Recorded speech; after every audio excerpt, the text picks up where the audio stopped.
Alrighty, so let's see if this is going to work today. So if you notice, the orientation is this way rather than sideways, and yeah, I'm having some issues with this connection and this phone today. So inspiration versus desperation, and what are the motivating factors in order to help us move forward and figure out, okay, from someone's story, can we learn to become inspired from a desperate situation? So if you don't know me, in the corner there, my name is Gloria Savanto. I do live out here in Alberta, Canada. And if you are coming on and if you're watching, let me know where you're coming in from and leave a comment. And that way I can give you a shout out, or I can catch your comment on the replay.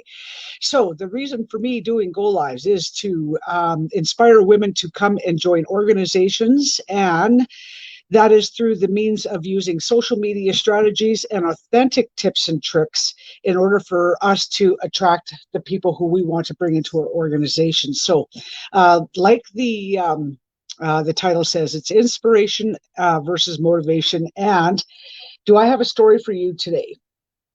So in the past, we've often been asked to talk about somebody who has been our hero, somebody who has inspired us, and somebody who has actually motivated us to want to look after ourselves, to look at opportunities, and to look at options to either make our lives a little bit better, a little bit easier, or we just are looking to do something on the side because we're just inspired to do it. And we're finally at an age where we're going to say, okay, I'm going to learn how to do this for myself.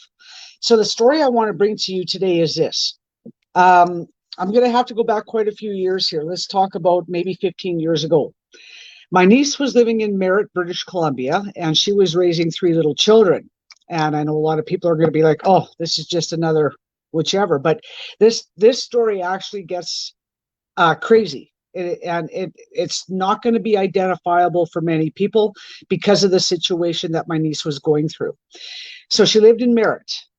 She had 3 little girls at home. Her husband was doing his second tour in Afghanistan.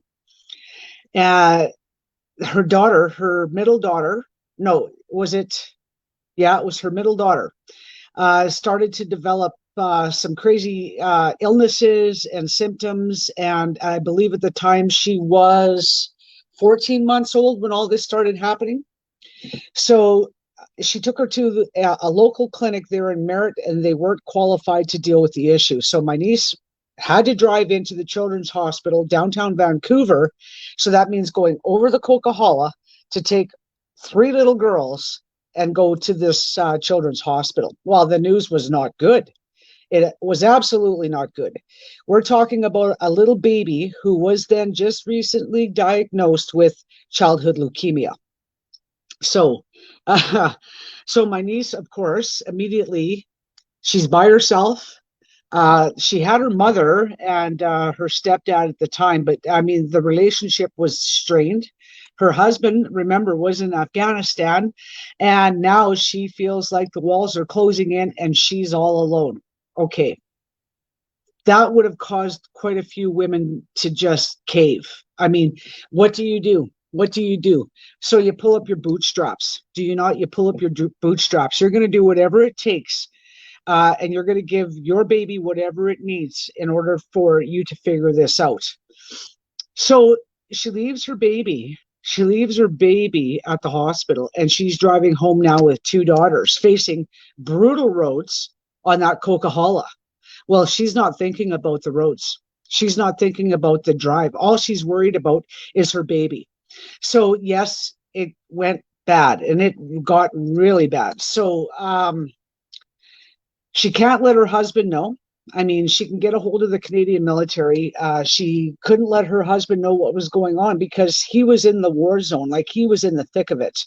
And she didn't want to worry him. So as a mother who now, I mean, she couldn't even work. She just absolutely collapsed. She just couldn't go to work. Her strength, it took everything just to get her out of bed. And she was, I believe at the time, she was in her late 20s, early 30s when this all went down. She had some close friends. She had, like I said, there was no family. All of us, all of the other family was out here in Alberta. There was a couple of people who, said, prayers and condolences, but in the scheme of things, that does nothing to help this young mother. I was driving truck at the time, and it was, a situation that I just wasn't familiar with. Long story short, let's get to the chase here. 100 surgeries later, I don't know how many trips she made leaving Merritt to go to the Children's Hospital in downtown Vancouver. And she did everything she could in order to create income for herself, in order to still pay for a mortgage, utilities. I mean, she still had all these bills to pay. And yet, of course, the gas expenses went up. So she reached out to a couple of ladies that were living in the Merritt area, and she said on Facebook, I mean, I even seen the post, hey, ladies, listen, I'm heading down into Vancouver today. I'm going to be stopping at IKEA. Do you people want anything from IKEA? Because she would always be buying meatballs because that was easy for the kids, spaghetti and meatballs. And she was always, trying to occupy her time while the daughter was in tests. So she would go to the IKEA, which is located in Chilliwack. Now, that's quite the ways back from the hospital. And she would then start bringing back crazy amount of orders of these meatballs that was at IKEA. So then she started getting even a further idea. And now this is where this is becoming a desperation situation. And we're going to flip this over into how this has become a huge inspiration for many people that she knows. Before you knew it, I mean, she was doing maybe five cases of these meatballs. All of a sudden now she's got orders for 100 cases of these meatballs. She would charge gas, she would charge mileage, and people had no problem, absolutely zero problem paying this because she's already going there. She figures on her way back, she would load up, bring all this product back, and that would start to cover her gas. She became very creative in her strategy on how to create the income. So in the meantime, her husband came home from Afghanistan. Now he's dealing with his own issues. Okay, now he's got PTSD. He had emotional breakdowns. She's dealing with a sick baby. She's got 2 other daughters that don't know what's going on. And now she has a husband who just can't cope with everyday living because he's still hearing the bombs going off. He's still hearing him because he was a sniper. He was still waking up in the middle of the night, thought he had his gun in his hand, and he was attacking my niece. I mean, that PTSD was incredible. So she was dealing now with 2 major issues. Her husband became unemployable because of this PTSD. Moving forward, she's still dealing with this daughter, and we're now into the 18th month of this baby getting stem cell, blood fusion, and surgery after surgery after surgery. At the same time, she sat down with her husband and said, nobody wants to hire you because of this situation. And she knew, she saw the potential in her husband right off the bat. So she says, why don't we get a canopy for our pickup? And why don't we start doing small little orders for people who want stuff from IKEA but don't want to drive? We'll put an order together every week or every 2 weeks, and we'll bring the stuff back. Long story short, let's get even further down the road. So her baby is alive and well today. She's horse jumping. They have their own horse. They have a beautiful place. They left Merritt and they ended up going into Kelowna. And they have created an incredible life for themselves. And they remember who was there to support them and who wasn't. What they did is they built up what is now called the Dash of Modern. And this is in downtown Kelowna. They run now a pickup and a big travel trailer, and they load it up with kitchens. They load it up with cabinetry, groceries, whatever the case may be.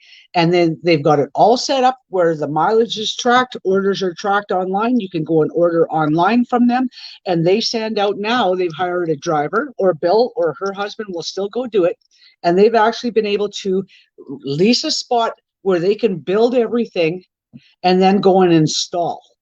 This is incredible. So this is a really incredible story of somebody, a desperate mother, not knowing what she could and couldn't do. And she took that and she created an empire out of it. It was an absolutely incredible story, and she is going to be my inspiration moving forward. So, how many of us find this story relatable? Not many. Not many find it relatable. There are other women that I've spoke to who have they've sat at the hospital all day. Yes, they have a husband who's still working, and they just sat there.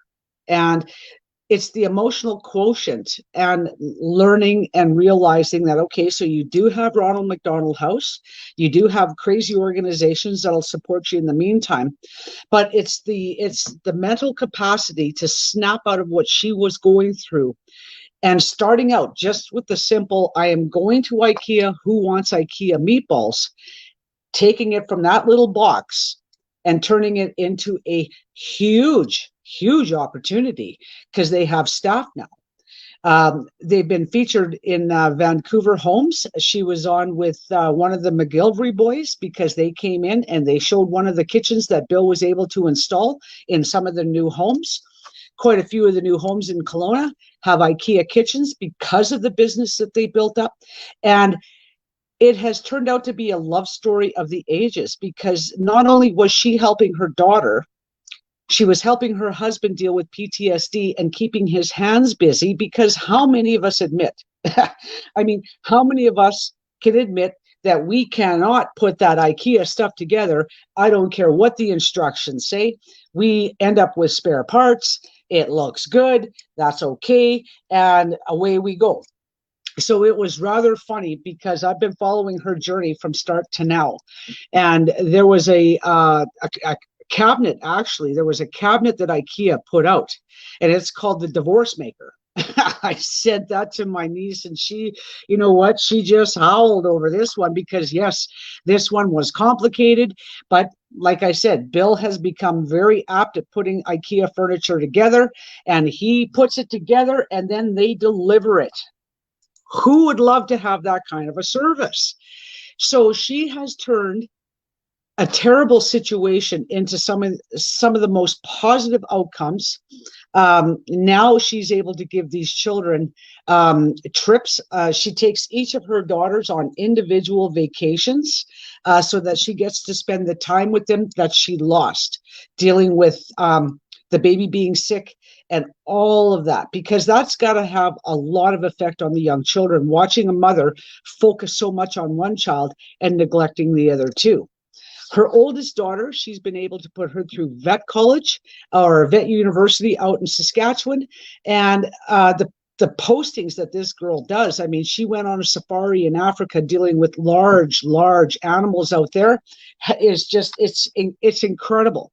So she was able to turn around a crazy opportunity or a crazy act of desperation, all because she said, I'm going there, who wants to place an order?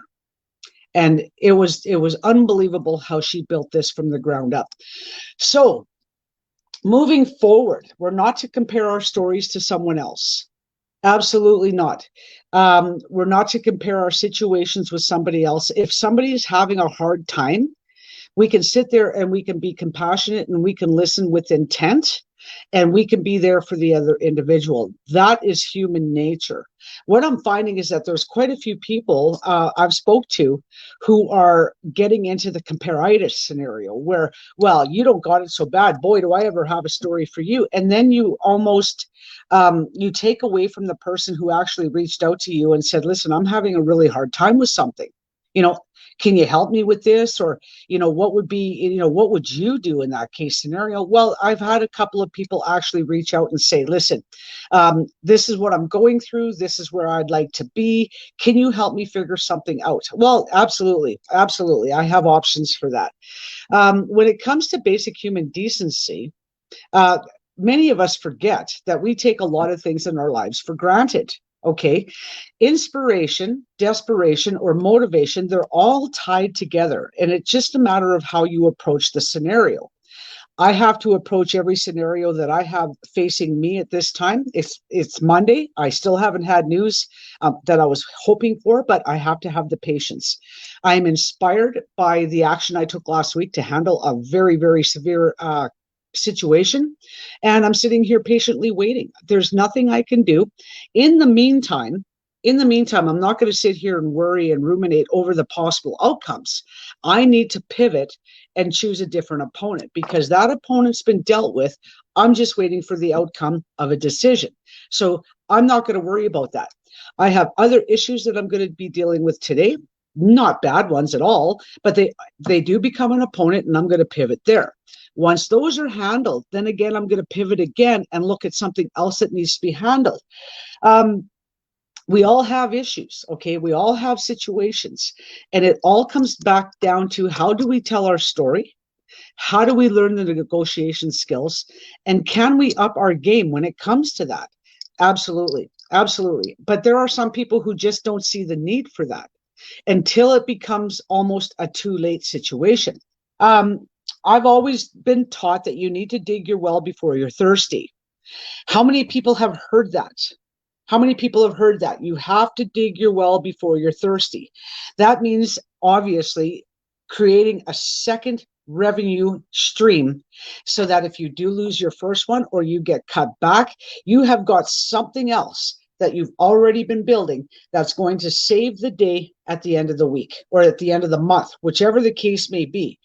My niece is my hero. My niece is a total inspiration to me. And I'm thinking to myself, listen, we both come from the same DNA. We both come from the same family. We both have the same stubbornness, I guess you can say. And we both have the same desire and a will to succeed at all costs. What does that mean to a lot of people? Probably not a lot. Unfortunately, there are going to be some people who are going to sit back and say, nah, I'm good. Well, are you really good? Are you really that well off? I was always taught that the people who are very well off aren't on Facebook. They don't have time for that. They don't have time for social media. They've hired people to do it for them. The wealthy and the ones who are, nah, I'm good, are doing what needs to be done to take care of what industry they're in or whatever business they're in, and they've hired other people to actually come and manage their accounts. It could be them running Facebook ads or whatever the case may be. Believe me when I say the ones who are doing well aren't on Facebook, and if they are, they're not doing as well as they say they are. So we're all not good. We're all doing the same thing. And that is where we're all looking to see who do we resonate with, who do our stories match, what do we have in common, and how can we move forward with a tribe of ladies who can help each other out succeed a year from now.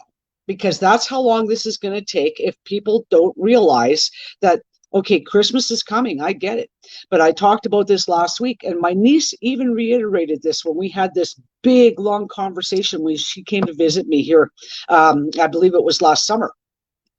You can sit back and say, well, Christmas is coming. I need to have whatever little I have left because people will think I don't love them if I don't buy them something, and it has to be extravagant. My niece went three Christmases without getting anything for her kids. 3 Christmases without getting anything for the kids. And she sat them down and said, there's people who are worse off than we are. And I can't believe this actually came out of her face, but this is what she said to these little girls. Of course they got Christmas gifts because they had grandparents and they had a few aunts and uncles that reached out, but not from their mom and dad. Because once my niece Nicole got in her head that she needed to go and continue doing these IKEA runs over the Coquihalla, and she drove some of the worst roads I've seen when she posted these pictures. She made it work, but she had to drive through some of the worst weather to make it work. And look where they are today. So inspired action coming from somebody else's story can lead you to become motivated to say, listen, okay, my story's not that bad, but I do have a situation. Well, I'm here to listen to that situation. And if you want to move forward because you do have the time, you have the resources, and you've got the energy while we're still alive and breathing, anybody can do what we need to do. So that's going to be kind of like a motivation Monday. And I really wanted to come on and just express some gratitude to some of the people who have absolutely stepped up and put their hand up and said, I'm in. I want to do what you're doing. Christmas or no Christmas, it might be a little on the cheap side this year, but I know where I'm going to be a year from now. And I can't thank you enough for absolutely reaching out to me and saying, listen, this is what we need to do if you're going to have anything of a life moving forward. So if you want to reach out to me, people know how to do that. They know how to get a hold of me, messenger, private messenger, whatever the case may be. But let's look at not what's coming up next month, but we need to look forward to what's going to be happening 6 months from now or even a year from now. We don't know what this situation is going to do. We don't know who's going to still be employed or whatever the case may be. But to dig your well before you're thirsty is the way to go. And understand me. My niece said, had she not pulled the trigger on that, they wouldn't be where they are today. And that was by one simple post by saying, who wants IKEA meatballs? Of all things, isn't that it's an incredible story, and the backstory is it's phenomenal. I gave you a piece of it of what's going on. Of course, there was more to it. I don't have enough time in the day in this one go live to absolutely accentuate how this girl managed to basically grow a set and take the reins and say enough is enough. And that's the point where most of us have to get to. We have to say enough is enough. I have been without for years. I've been working 40 years of my life and I've got nothing to show for it. Why not?